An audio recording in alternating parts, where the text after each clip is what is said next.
Hello guys, आप लोगों की स्वागत है गुड्डू बेदर्दी जीवी चैनल में। आज के इस वीडियो में बहुत ही खास खबर बताने वाला हूं। भोजपुरी इंडस्ट्री के बहुत ही खूबसूरत हीरोइन काजल राघवानी का जन्मदिन है। हमारे टीम की तरफ से जन्मदिन की ढेर सारी शुभकामनाएं। आप ऐसे ही अपना नाम कमाते रहो और भोजपुरी इंडस्ट्री में अपना नाम और आगे ले जाओ। दोस्तों, आप सबके बता दें कि काजल राघवानी और खेसारी लाल यादव एक साथ तो मिल ही गए थे वार्ड शो में।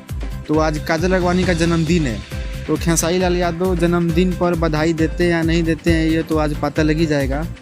दोस्तों, आप लोगों की राय क्या है कमेंट करके ज़रूर बताइएगा कि काजल राघवानी का जन्मदिन पर खेसारी लाल यादव का बधाई देनी चाहिए या नहीं देनी चाहिए। मिलते हैं अगले वीडियो में। आप लोग चैनल को सब्सक्राइब नहीं किए हैं तो प्लीज़ चैनल को सब्सक्राइब कर लीजिए। हम भोजपुरी से रिलेटिव वीडियो ऐसे ही लाते रहते हैं। जय हिंद, जय भोजपुरी।